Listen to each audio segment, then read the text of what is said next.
Teachers of Reddit, what's the most depressing thing your kids have said? Story 1.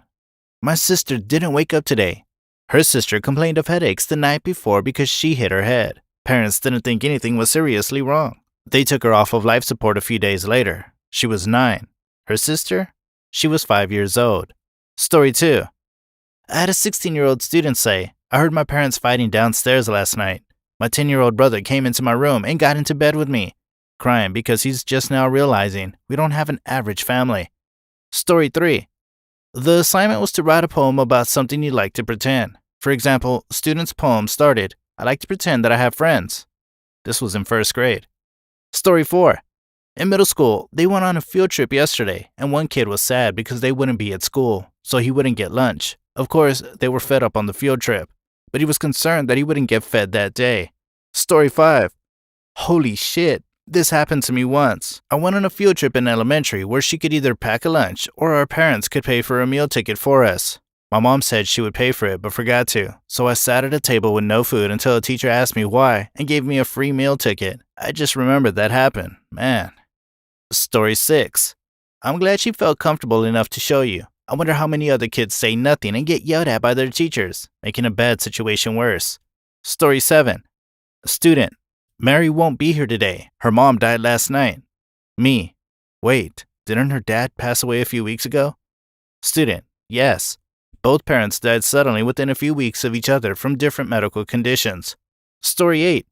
A 6-year-old preschool kid took my hand and wanted to show me something he had drawn.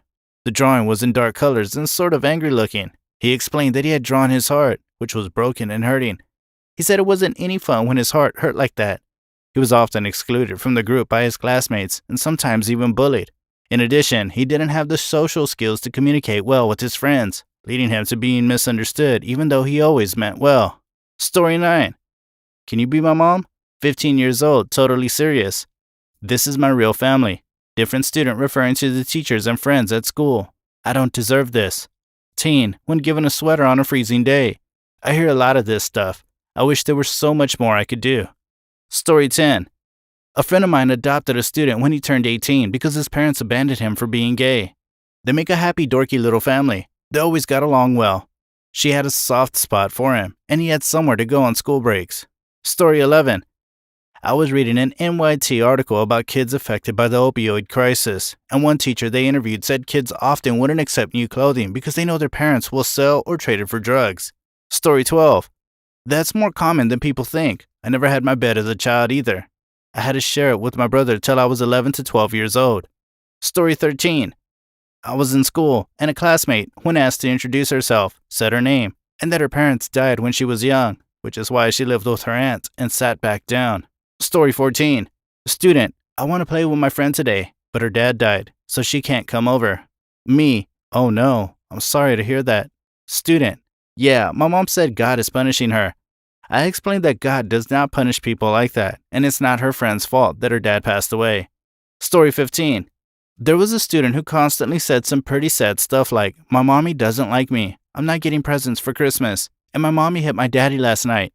Her mother was abusive to her and her husband and refused to touch her, plus a lot of other terrible stuff.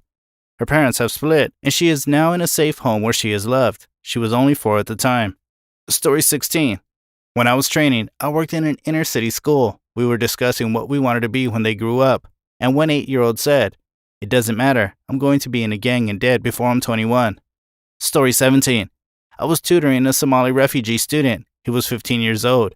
The students were told to draw pictures of their background or life, so he drew pictures of houses on fire. Story 18.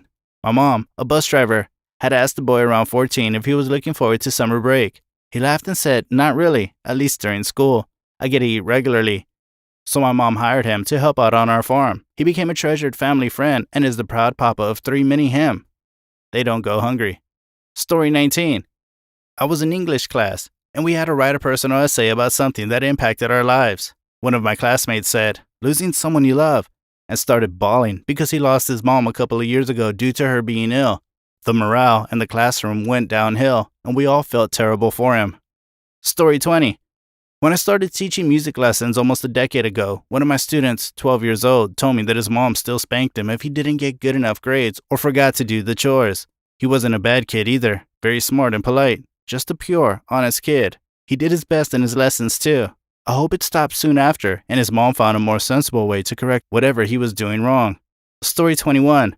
I was a swim instructor, and I had one girl who had her nanny take her every time. She refused to get in the water until her mom was there, and the nanny had to explain she wasn't coming.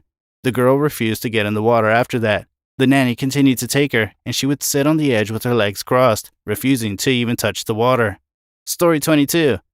I gave a tour of younger kids one day, and during questions, he asked me if I was his father. Then at lunch, he showed me a picture of the father. I said, "Oh damn, it was one of my friends," and quickly said, "No, it's not me." Story 23. I once had a student who was transitioning, female to male. He had just started using his new name around the school. A friend of his told me that his mother would purposely refer to him as my beautiful girl and refused to acknowledge his gender identity at home. I can't be sure if it was out of contempt or if she was just ignorant. Maybe it was both. Story 24. I always have my students write their birthdays on a calendar and then display those on my whiteboard. That way, I can remember to say happy birthday to them. I had a girl in 6th grade who burst into tears when I told her happy birthday because I was the first person who had done so that day. It was like 2 p.m. Poor thing. Story 25. My mother is getting deported in 60 days from a great kid. I have a twin brother and 2 of her sisters. Her mother has been here 24 years and tried to apply for a passport 10 years ago. She is being deported for that. Sad situation. Story 26. I asked the 8th grader what he wanted to do when he was older. He replied that he wanted to live off welfare and disability like his mom. Story 27.